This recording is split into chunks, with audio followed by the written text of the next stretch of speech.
보겠습니다. 이 로마서 7장이 참 어려워요. 그런데 또 하나의 분수령이 될 수가 있습니다. 6장까지는 그래도 우리가 이해가 좀 되었지요. 그런데 7장은 참 난해합니다. 근데 이 7장을 넘어서야 로마서의 다이아몬드라고 할 수 있는 그 8장으로 우리가 이제 진입을 하게 되고, 그 로마서가 말하는 두 가지잖아요. 모든 것을 합력하여 선을 이루시는 그 신앙, 그리고 영광과 존귀로 우리에게 관을 씌우시는 그 하나님의 은혜, 그게 이제 8장의 주 내용인데, 바로 그걸 우리가 이제 누릴 수 있다는 이야기입니다. 근데 7장 이게 얼마나 좀 난해하고 또 어렵고 또 선뜻 우리가 이렇다라고 정의를 내리기 힘든 이유가 있습니다. 그건 바로 어떤 문제냐면, 이 로마서 7장의 이야기가 과연 예수 그리스도를 믿기 전의 이야기인지 아니면 믿고 난 이후의 이야기인지 서로 주장을 하기 때문에 그래요. 지금도 아마 이 논쟁은 계속되고 있을 겁니다. 어떤 학자라든지 또 해석가들은 이건 바울이 예수를 믿기 전의 이야기다 라고 주장하는 그런 부류가 있고, 또 이제 한편에서는 아니다, 이거는 예수 그리스도를 믿고 난 이후의 이야기다 라고 주장하는 또 부류가 있습니다. 이제 7장의 어떤 내용을 보고 이제 그러느냐 하는 것이, 오호라 나는 공고한 사람이로다, 이 사망의 몸에서 누가 나를 건져내랴 하는 이제 바로 이 부분들이죠. 나는 선을 행하기를 원하지만 또 내 안에 한 법이 있어서 그 법이 나를 사로잡는다. 난 이걸 보면서 나는 참 곤고하다고 느낀다. 이런 내용을 가지고 이거는 예수 그리스도를 믿기 전의 이야기다, 아니면 예수 그리스도를 믿고 난 이후의 이야기다 라는 그런 주장이 팽팽하게 대립되고 있습니다. 물론 이제 저도 이 로마서 7장을 강의를 또 해야 되는 순서에 와 있습니다. 그러면 저는 예수 그리스도를 믿기 전이라고 주장하는 학파를 이제 따를 것이냐, 아니면 이 내용은 예수를 믿고 난 이후에 일을 기록한 것이다라고 주장하는 그런 신학자들이나 아니면 성경 해석가를 따를 것이냐, 이걸 결정을 해야 되는데, 사실 그 결정은 별로 그렇게 의미가 없습니다. 여기서는 이런 신학자들과 해석가들의 주장을 따르냐 안 따르냐 그 문제가 아니에요. 나는 복음을 어떻게 이해하고 있느냐에 따라서 이걸 명백하게 제 자신만의 그런 관점에서 이걸 보는 겁니다. 그래서 이 로마서 7장을 우리가 분명하게 정리를 해야 됩니다. 그래서 꼭 이걸 여러분들은 예수 그리스도를 믿기 전의 이야기라고 여러분들이 받아들이셔야 됩니다 라고 주장하는 것 아니고요. 자, 이거는 예수 믿고 난 이후의 고백이라고 받아들여야 됩니다 라고 제가 강요하는 것 아닙니다. 저나 그리고 여러분이나 복음을 어떻게 이해하고 있는지, 신앙을 어떻게 이해하고 있는지에 따라서 받아들이는 부분이 다르다는 이야기입니다. 그래서 우리는 어떤 노선을 따른다가 아니라, 나는 적어도 예수 믿고 구원받은 그런 구원의 삶이라든지 아니면 신앙을 나는 적어도 이렇게 이해하고 있고 나는 이렇게 깨닫고 있다라는 관점에서 이 로마서 7장을 이해하는 것이 훨씬 중요한 문제이고, 또 그렇게 해야 마땅합니다. 누가 주장한다고 해서, 유명한 신학자들이 주장한다고 해서 그걸 받아들인다면 그건 아닌 거예요. 우리는 누구의 주장이라든지 누구의 해석을 받아들이는 게 아닙니다. 그냥 우리가 믿고 있고 우리가 알고 있는 그 복음의 내용에 의해서 이걸 그냥 우리가 받아들이면 되는 거예요. 이해하고 깨닫고 그러면 되는 겁니다. 그래서 7장의 문제를 이제 우리가 이해하기 위해서는 포인트 몇 개를 여러분들과 함께 좀 집어나가도록 하겠습니다. 그래서 수요일은 가능하면 볼펜도 좀 가지시고, 성경은 그렇게 우리가 파고 들어가야 되는 거예요. 눈으로 뭐 대충 읽고 이러다 이게 되는 것 아닙니다. 아마 이 7장을 전체를 열어주는 그 단어를 하나 꼽으라고 한다면 2장 마지막에 있는 벗어나느니라, 이 단어라고 저는 봅니다. 벗어난다는 거죠. 벗어난다. 우리가 뭐 어떤 압제에서 벗어나고, 우리나라가 옛날 일제 36년의 그런 이제 통치에서 이제 벗어나는 그런 경우들, 또 포로로 잡혀 있었다가 그 포로에서 벗어나는, 또 어떤 신분에서 벗어나는, 벗어난다라는 단어가 굉장히 중요합니다. 근데 이 벗어난다라는 것을 액면 그대로 우리가 받아들일 거는 아니에요. 우리가 문자 그대로만 생각하면 안 됩니다. 문자 그대로 우리가 받아들이면, 벗어나면 그럼 내가 뭐 어디서 벗어나는 거야? 그렇게 생각하면 이게 잘 이해가 안 돼요. 그래서 우리는 항상 질문을 해요. 벗어난다? 그러면 우리가 어떻게 벗어날까? 그럼 어떻게 벗어나야 됩니까? 우리가 어떻게 일제 그 36년의 통치에서 벗어나게 되었죠? 벗어났다는 게 중요한 게 아니라 어떻게 벗어났나요? 그들이 항복을 했죠. 항복했다는 건 뭐죠? 이제 더 이상 우리를 실효적으로 통치할 수가 없는 거죠. 그들이 우리를 통치했던 모든 법들은 이제 무효가 되어버린 겁니다. 그들의 법은 이제 쓸모가 없어진 거예요. 더 이상 효력이 없어져 버린 겁니다. 이게 벗어나다라는 말은 우리가 막 노력해서 벗어난 그런 게 아니고, 그 법 자체가 무효화가 됐다. 이제 효력이 없어져 버렸다는 겁니다. 그 이야기를 하는 거죠. 이걸 우리가 굉장히 중요하게 이해를 해야 되고 깨달아야 이 로마서 7장의 전체가 이제 들어오게 될 겁니다. 그래서 벗어난다는 것은 이제 무효가 되다, 영향력을 상실하다, 이런 겁니다. 자, 그러면 왜 그렇게 됐을까? 왜 이 법이 무효가 됐을까? 이 부분의 성경은 바로 죽음이라는 것을 끌어옵니다. 죽음.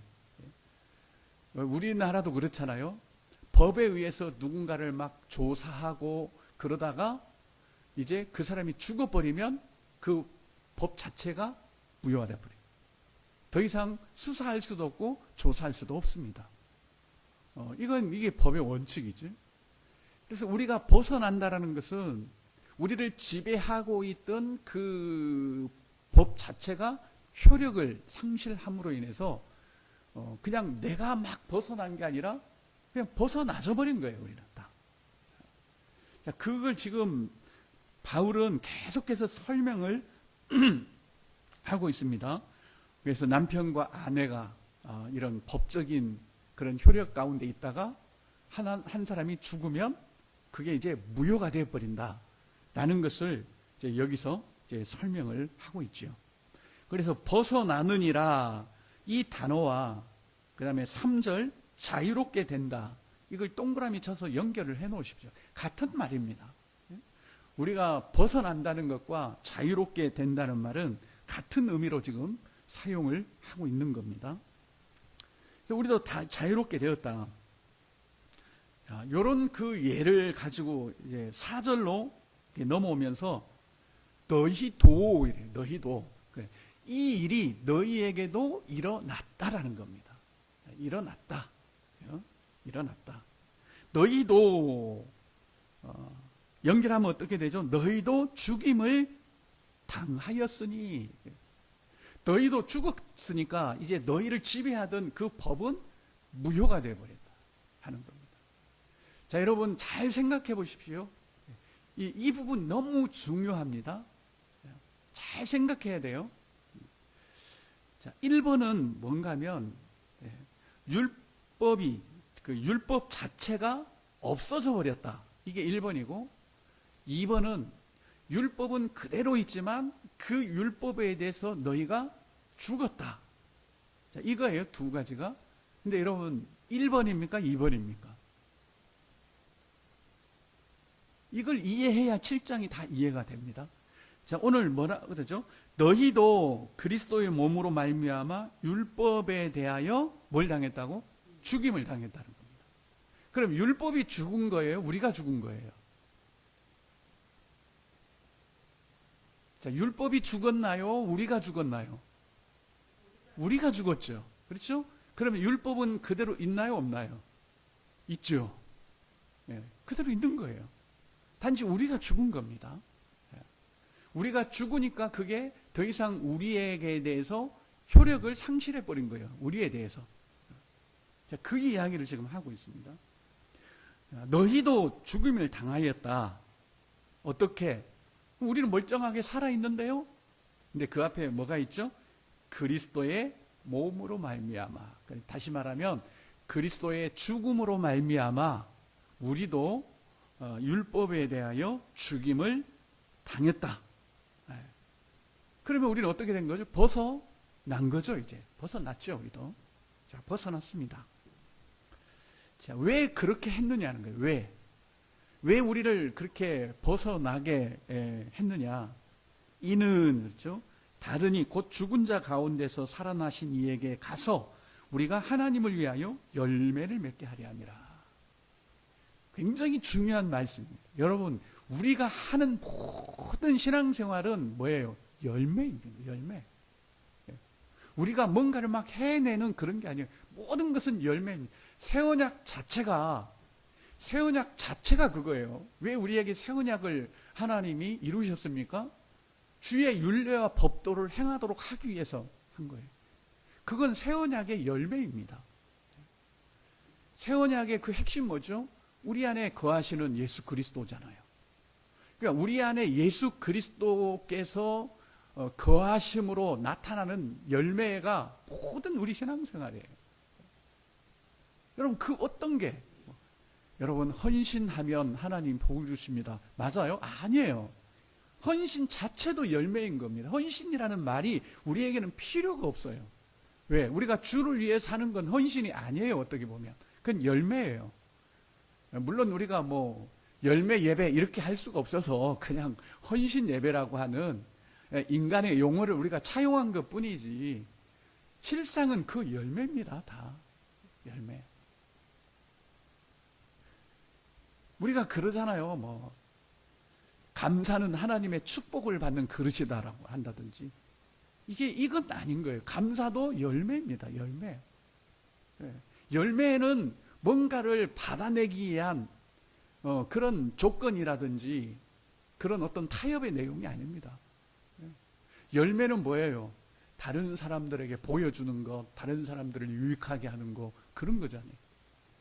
그게 어떻게 우리의 그릇이 됩니까? 그러니까 여러분 기억하십시오. 여기 나오잖아요. 우리를 이렇게 하신 건 다른 거 없다. 뭐 하나님께 많이 받으려고 그릇을 준비하고 막 이러면 안 돼요. 우리를 그리스도의 몸에 의해서 우리도 율법에 대해서 죽은 자가 되어서 우리를 벗어나게 하고 자유롭게 한 건 이제 하나님에 대하여 열매를 맺게 하려는 것이다. 이거 우리가 놓치면 안 됩니다. 이걸 모르니까 자꾸 하나님을 향해서 뭔가 받아내려고 하는 그런 우리의 어떤 열심들 이런 게 있다는 겁니다. 아니에요. 신앙은 철저하게 열매로. 그러니까 기쁘죠. 열매 맺으면 기쁘잖아요. 여러분들이 만약에 나무를 심었는데 3년 열매를 안 맺다가 요만한 거 하나 맺어서 그거 기뻐요? 안 기뻐요? 엄청 기쁜 거죠. 그거. 진짜 기쁜 거예요. 우리에게서 열매가 나타나면 기쁘니까 그 기쁨으로 우리가 하는 거지요. 그러니 항상 기뻐하라 그 말이 뭐 일하면서도 막 기뻐해 그냥 기쁨으로 해 그게 아니라 모든 것이 열매니까 항상 기뻐하는 말이 그게 맞는 거죠. 근데 모든 것을 열매로 안 하고 무슨 하나님과 거래하는 식으로 내가 이렇게 하면 하나님께서 뭐 이렇게 나의 이런 기도를 들어주실 거야. 뭐 이런 식으로 하니까 열매로 안 하니까 기쁨이 없는 겁니다. 여러분, 우리 한 절 말씀인가 했었죠. 우리가 하나님을 움직이려고 하는 것은 우상이고 하나님에 의해서 우리가 움직여지는 것이 신앙이고 진리라는 이야기입니다. 그래서 7장에 지금까지 이제 4절까지, 5절까지 해서 포인트는 뭐예요? 우리가 벗어났다는 거죠. 어디서? 사망의 음침한 골짜기에서 우리가 벗어났습니다. 어떻게? 그리스도의 죽음으로 말미암아. 왜?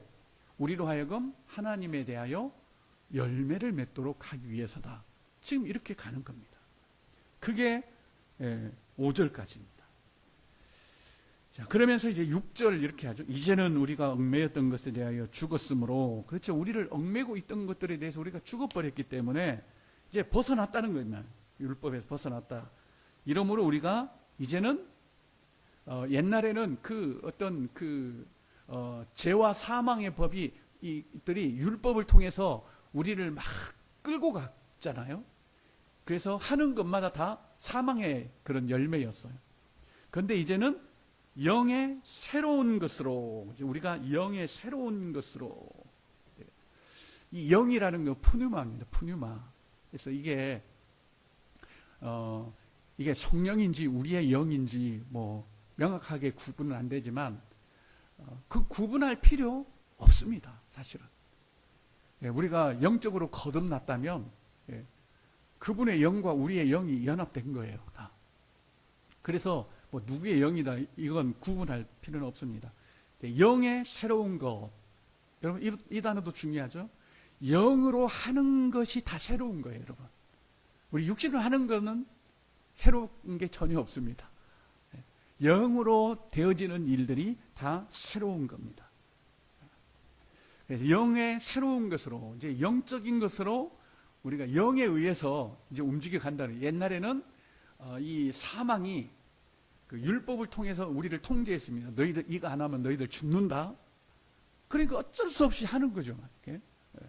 그렇게 살았다면 이제는 영이 우리를 움직이게 만든다는 겁니다. 그래서 새로운 삶이다. 이거는 차원이 완전히 다른 그런 새로운 삶이다. 자, 이렇게 6절까지 바울은 그 논증을 해 나가고 있습니다. 여기까지는 뭐 어려운 건 없잖아요, 우리가. 그런데 이제 7절 보면 참 중요합니다. 우리 7절 같이 읽겠습니다. 시작. 그런즉 우리가 무슨 말을 하리요?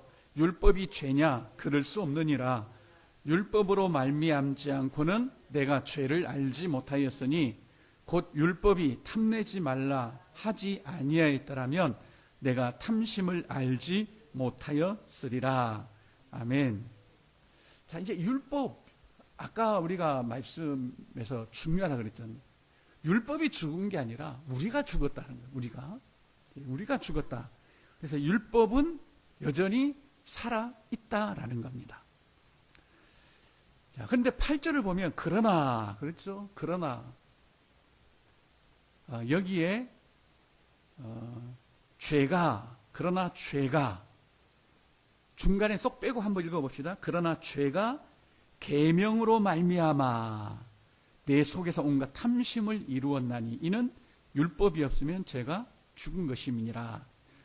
죄가 계명으로 말미암아 내 속에서 온갖 탐심을 이루었나니, 사실 이건 구원받지만 우리 예수를 믿기 전의 이야기라고 할 수 있습니다.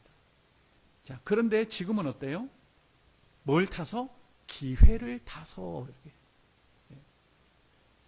기회를 타서 호시탐탐 이게 죄가 율법을 통해서 우리를 끌어간다는 겁니다.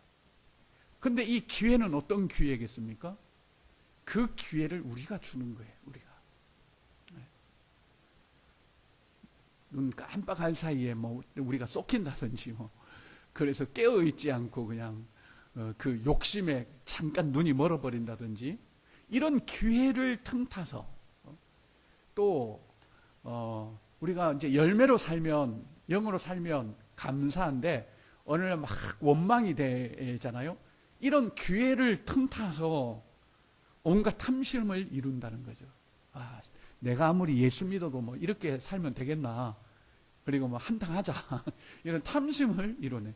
그 기회는 우리가 다 주는 겁니다. 그러니까 성경 보면 참 이게 그 신묘막측하죠. 그냥 죄가 계명으로 말미암아 내 속에서 온갖 탐심을 이루는 것은 그냥 자연스러운 거예요. 이거는. 근데 이제는 안 그렇잖아요. 옛날처럼 죄가 막 그냥 지 하고 싶은 대로 다 하는 그런 존재들이 아니잖아요. 우리는 예수 믿는 사람들이. 근데 이 기회라는 것을 틈타서 또 이전처럼 우리를 이렇게 끌고 간다는 겁니다. 그러니까 그 기회를 우리가 주면 다시 율법은 우리에게 죽은 게 아니기 때문에 그 죄가 율법을 통해서 우리를 이렇게 이끌어 간다는 이야기입니다. 7장은 이 이야기예요. 이 이야기. 그러니까 뭐 이 7장은 예수 믿기 전의 이야기다. 이거는 아니에요. 우리가 예수 믿고 구원 받았지만 율법도 그대로 있고 우리 안에 죄의 법도 사실은 그대로 있습니다. 그러니까 얘들이 호시탐탐 노리는 거예요. 그러다 보니까 어때요? 제가 늘 하는 말씀이지요. 차라리 예수 안 믿는 사람들이 쏙 편하게 잘 산다. 왜요? 그냥 하나의 법만 그냥 주구장창 살면 돼요. 근데 우리는 아니잖아요. 하나님의 법을 따라야 되는데 또 그게 잘 안 되잖아요. 그러니까 우리는 그냥 하나님 앞에 나오고 예배하고 또 말씀 보고 그러는 거예요. 왜? 그렇지 않으면 힘드니까. 근데 예수 안 믿는 사람들은 힘들 거 하나도 없습니다. 뭐 돈이 없어서 힘들었으면 힘들었지. 그 안에 뭐 두 법이 있기 때문에 막 마음의 갈등 때문에 힘드나요? 그런 거 없어요. 근데 우리는 힘들다는 이야기입니다. 우리가 이미 벗어났는데도 불구하고 이 죄가 율법을 통해서 우리를 자꾸 끌고 가기 때문에. 근데 우리는 또 기회를 주는 거예요. 왜? 이 세상 살고 있다 보니까 눈에 보이는 것, 또 뭐 신앙생활 잘 하다가 옆집 때문에 열받아갖고 우리도 뭐 집 사자 이래가지고 또 무리하게 막 하고 이런 시대를 우리가 살고 있기 때문에 언제든지 호시탐탐 기회를 틈타서 우리를 끌고 가려고 하는 이런 세력이 존재한다는 겁니다. 자, 이렇게 지금 진행되는 큰 맥락이고요. 자, 그러기에 24절 보면 오호라 나는 곤고한 사람이로다. 우리 공고하다 그랬죠. 예, 우리 공고합니다. 힘듭니다. 예수 믿는 게 그냥 뭐 진짜 난 죽으나 사나 나는 주님의 것이다라고 바울처럼 확 그렇게 고백하며 살아버리면 괜찮은데 아이 또 이 세상 살아야 되니까 이 공고해요. 그냥. 진짜 공고합니다. 저도 공고합니다. 예. 이거 없이 그냥 주님만 위해서 살 수 있다면 공고할 일 하나도 없죠. 그런데 우리는 다 공고합니다. 왜 그러냐? 이 사망의 몸에서 이 사망의 몸 우리가 지금 어디 있다는 거예요? 우리가 사망의 몸 안에 아직도 우리가 그래서 우리가 이걸 벗어버릴 날을 우리도 간절히 기다린다 그러죠. 이 사망의 몸이라는 것은요, 즉 무덤 안에 있는 것과 마찬가지. 무덤. 이 빨리 벗어버려야 돼요. 우리 육신의 장막을 벗어버려야 됩니다. 그렇지만 우리가 이 안에 있는 동안에는 그렇죠. 우리가 호련히 부활하는 그때까지는 이 사망의 몸 안에 있기 때문에 항상 우리 안에 이런 공고함들이 있습니다. 그렇지만 누가 나를 건져내랴? 누가 나를 건져낼고? 그러면서 그렇구나. 내가 비록 이 사망의 몸 안에 있을지라도 나를 건져내시는 분이 계신다. 그분이 누구냐? 예수 그리스도다. 예수 그리스도라는 거죠. 자, 25절 우리 같이 한번 읽어봅시다. 시작. 우리 주 예수 그리스도로 말미암아 하나님께 감사하리로다. 그런즉 내 자신이 마음으로는 하나님의 법을, 육신으로는 죄의 법을 섬기노라. 내가 이런지라도 나를 건져내시는 분이 있는데 그분이 곧 예수 그리스도다. 그래서 나는 예수 그리스도로 말미암아 하나님께 감사한다. 감사예요. 이 열매예요, 열매. 이게 우리의 예수 믿는 증거 아니겠습니까? 그렇죠? 나는 뭐 예수 믿고 난 다음에 나는 아무 걱정도 없고 뭐 아무 염려도 없고 힘든 거 하나도 없고 할렐루야다. 글쎄요, 그게 가능할까요? 우리가 이 육신의 사망의 몸 안에 있는데 그게 가능해요? 저는 안 가능하다고 봅니다. 물론 가능한 사람은 불철주야 그냥 예수 그리스도 그분께 집중하고 가면은 가능할지도 모르겠습니다. 바울처럼 내가 살아도 주를 위해 살고 죽어도 주를 위해 죽고 사나 죽으나 나는 주님의 것이로다. 이렇게 살면 그게 가능할지도 모르겠지만 보아하니 우리 신앙으로는 그렇게 살 수가 없고 그러니 우리 안에는 공고함이 있는 겁니다. 그래서 이런 몸 안에 있다는 것은 당연하다. 그래서 바울은 나는 이제 끝났다. 남은 아무 걱정 없고 그렇다. 그래 했나요? 아닙니다. 뭐라고 했습니까? 나는 날마다 죽노라. 아니면은 안 되기 때문에. 날마다 죽노라 하는 건 뭐예요? 날마다 이 사망의 법이 나를 기회를 틈타서 나를 이끌어 가려고 하는 거죠. 그래서 그걸 또 무효화시키기 위해서 죽는 겁니다. 나는 관계없다 이제. 예를 들면 저 강남에 땅 사는 거하고 나는 이제 관계없어. 나는 하나님의 백성이야. 이렇게 우리를 그 관계없는 자로 무효화시켜 버리는 거예요. 자꾸.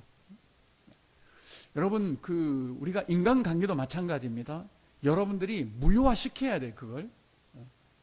그래야 이 문제가 끝납니다. 안 그러면 계속 기회를 틈타서 이 사단이 우리를 끌고 가요.